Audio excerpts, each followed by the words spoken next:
first of all, Fibonacci is this. So it's this tool over here. You go 1, 2, 3 down from the very top left. And you might need to click the arrow. And then you want to click on Fib retracement. And this is the icon. So just remember that. All right. I want you guys to take notes. Take screenshots if you want to of your screen. But this is essentially Fibonacci. Okay. So you mark it up. When you guys enter your first Fibonacci, you can do it anywhere in the screen, okay, on your TradingView accounts. So just click somewhere. And then you either want to double click on it or right click and click settings. Okay. Now this is something I would suggest taking a screenshot of. Okay, so first I'll just circle the icon so you guys see what icon to use. Okay, this is Fibonacci. Now, what I want you guys to copy, you can copy the colors if you want to, just so that it will resonate more when you're doing it yourself. But you want to make sure that you have these values. Okay. And feel free to copy the same colors that I have.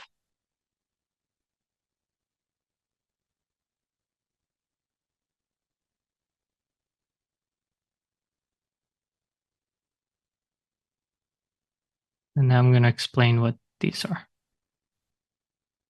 Fibonacci, by the way, I think you guys have heard this from me before, but it's a world phenomenon. Literally everything in the world grows based off of a Fibonacci sequence. 61.8 is very, very common in the world as well. Literally your arms, the length of your arm from your fingertips to your elbow is 61.8% of the length of your arm. And then from your elbow to your shoulder is the other 38.2%. Trees, they grow in Fibonacci. Sizing of the tree, everything. So it's just a world phenomenon. And trading tends to follow it quite nicely as well. So you just make sure you guys have these values and then uncheck everything else. So in terms of Fibonacci, this zone here is the one that you guys want to keep an eye on the most. 786, 886, okay, between this zone. Why is because it tends to incorporate smart money concepts, which is what Nicholas teaches in the V-Mastery education, right? Smart money concepts is what banks use to play in Forex. And so price does tend, when banks are making a play, price does tend to come back into this zone. And this is where you guys get the best risk to reward. Okay. So let's say price was coming down. Where's my arrow? Let's say price is coming down. One common area of rejection is the 618. Okay, that can be one entry for you guys. Paint this, I don't know, blue. So the 618 is also common. But in terms of the best risk to reward, is always going to be this zone. Okay, specifically, I like to wait for the 836, that purple line. If price touches that, I'm in. And typically, when price touches this, it's a fast rejection. So if you guys are going to be practicing this, I would say practice maybe on demo first, but don't delay. By the way, if you want to practice this on the weekend, just pull up a Bitcoin chart, BTC USD, and Bitcoin runs 24/7, right? So price will be live over the weekend. You can test this out on the weekend using any cryptocurrency as well. Okay. So you'll see that sometimes price is only going to reach the 618 and reject. Sometimes it might only reach the 0.5. Okay. So common areas of rejection, I'll highlight them for you. Where's my box? Here. So this is one common area of rejection, like a range, right? So price commonly will reject within this range, sometimes 0.5, sometimes 618. But in terms of the best risk to reward, down here. I'll show you guys this indicator later. I've been loving this. Andy taught me this one. It just shows you volume. So this is like an easy way to see liquidity. How high can price go? How low can price go? Banks are always just looking to take liquidity, right?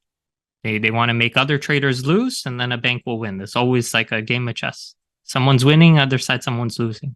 So this is going to help you guys identify that. Let me hide it for now. Okay. So first things first, what did I do? Let me delete this for now. And delete this one. And delete this one. So this was a trade that I took maybe an hour ago. And when you're drawing Fibonacci, so this is going to be first homework that I would request everyone to just watch a YouTube video on. There's going to be loads of it. Is how do you identify trends in the market? Okay. So I'll type that in the comments. How to identify or how to spot identify trends in Forex. Okay. How to identify trends in Forex?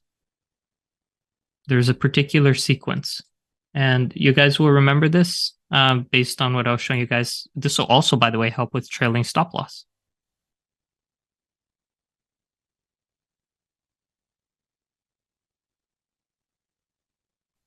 So this is the trending market, right? You have a high, then you see a low. This low did not pass, let's say price was here, right? This low should not pass that price. It should close above that. So that's a higher low. Then when it takes off, it should form a higher high than this, right? So you see at this point is higher than that. If it was like this, that doesn't count. Okay, this has to, price just has to go above and the candle has to finish, right? The candle is like each individual bar that you see in the chart. The candle has to finish above the previous high. So this is called a higher high. And then for the trend to continue, you want to see a higher low. So this low is higher than that one. You see? If it was like this, the trend is off. So it's just higher low. And then you see, if it continues, this high, you want to see price push above that high. You see? So that's just, all this is telling you is that price is continuing. And one thing you guys will typically notice, so this will help with trailing stop loss as well. I'm sure you guys have seen this as you've been just learning about trailing stop loss. This is typically what people will use to teach that. One thing you guys can notice here. Oh, if I was a little bit better with my drawing. This low is typically going to match up with the previous high. You see that? Same thing here. Boom. This low is typically, when price comes back down, it's typically going to retrace to that point. If I draw Fibonacci on this, look at this. Hopefully I was a bit accurate, but look at that. It just so happens that this line is at the 50% of the Fibonacci. You see? So there'll be times where price pushes a little bit lower, but it's still around that range. Now, if you're looking for banks want to take people out, right? So you and I, we're known as what? Retail investors. Retail investors, a lot of retail investors know about this, right? So what are most people doing? Most retail investors are buying here at this point to ride price higher. They're going to enter here. What a bank is going to do is it's going to want to take them out. So the best place for us to enter is with the banks. So if price comes all the way down here, how many people were thinking, oh, price is going to shoot up from here? I'll give you guys a few examples. So you're just thinking, a bank and us as trading with the banks, we're always thinking, where's the most amount of people going to lose? That's where banks are going to drive price down to. So remember, Fibonacci is a very common tool. 50% is common reversal, 618 is common reversal, and down here is common reversal.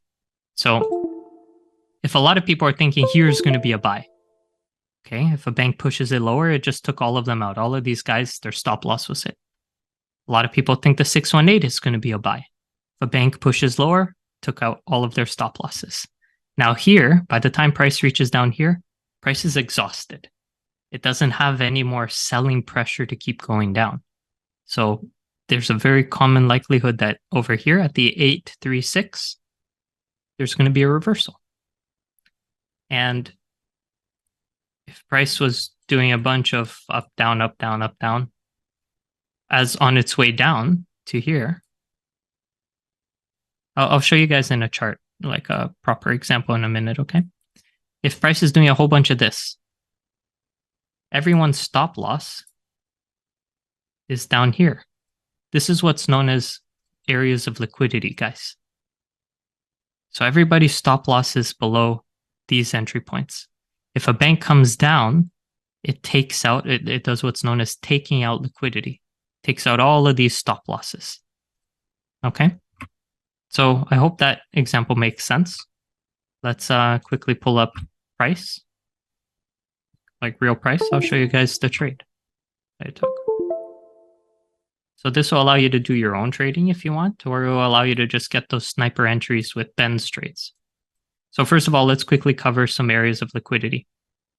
This will also correlate with what I taught you guys about support and resistance, right? Ishak's trading strategy. Remember, we just look where price touched multiple times. So you can use that same thought process. Look, price touched here. So what does that mean? People went in for buys and their stop loss is right below that.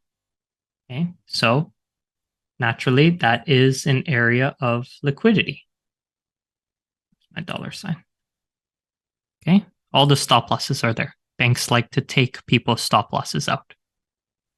Where's another area? Look right here. You see all of this? Buys, buys, buys. Stop losses below that. Whoop.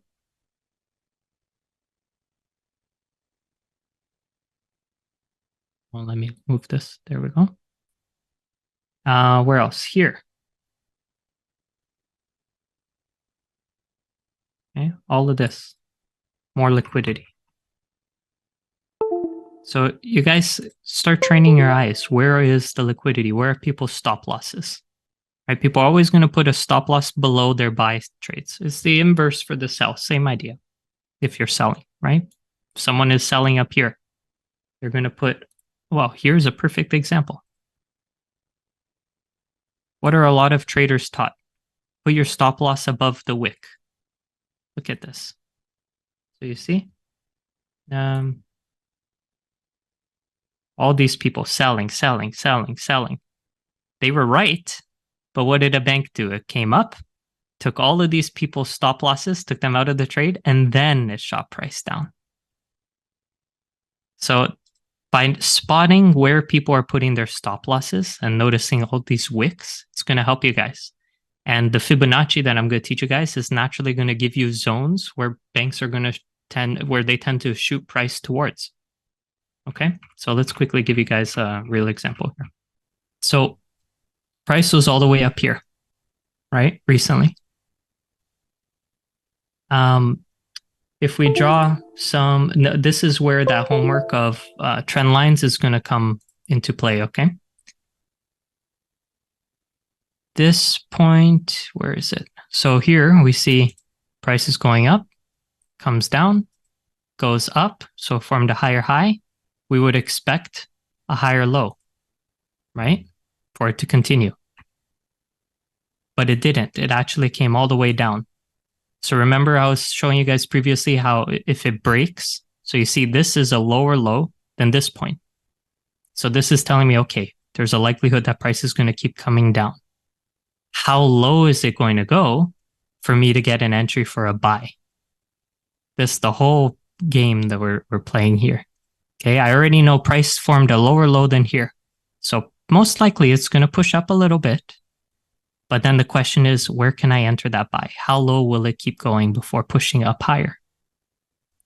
So because it broke, you see, because this low Right now I'm trying to teach you guys where do you start your Fibonacci. So because this low is lower than this, I would not be marking a Fibonacci from here. Okay. I want to see the last point where price started pushing up higher. And this is something where you guys can just play around with the chart and notice how Fibonacci is just matching up. Eventually your eyes will start to see it as well. So this point doesn't really make sense. Down here, I could draw a Fibonacci, and I actually did. And this was a losing trade for me. And then I re-entered at the next point of Fibonacci. I made back all the loss and more. So I tried entering here, right? Because I was marking up from this point. At the 886, what happened? I entered, and then I'll show you guys how to put a stop loss. What I like about this strategy is you can put an extremely tight stop loss. My stop loss was like right there. I've been experimenting with 15 pips below that purple line. So that's something I would write down in your notes, okay? For a buy, you put the stop loss 15 pips below the purple line. If you're selling, then it's just 15 pips above the purple line. Essentially 15 pip stop loss, which is $1.50. So when you guys get confident with this, like 15 pip stop loss allows you to use a pretty big lot size. But don't over risk, just, one step at a time. So anyways, it came down and it hit my stop loss. Okay, no problem. So then I was looking, where's the next zone, right? That created a big push. Oh, by the way, guys, an easy way to spot where Fibonacci is where were zones where you had big volume come in, big pushes. So if you guys can see this here, right here, as soon as price came down and touched this point, price immediately shot up. You see right here? So think back to what I was teaching you guys about Ishak's trading strategy. You're looking for points where price touched multiple times and had a sharp rejection. Same idea here. Price came down, touched this point, and immediately reversed. So this is a nice area for a Fibonacci. You see? It even touched here multiple times. New York? This was an hour ago. Yeah. But the sessions, you can do this. Asia session, you can do it any session. I'm just teaching you guys Fibonacci. You can do this with stocks, trading oil, indices, everything. So based on this point, again, 886 or 836, sorry, that purple line. So I just went for my next entry. So I entered here, put my stop loss 15 pips, $1.50 in gold below that entry. Okay. And then the next thing is how high is it going to go?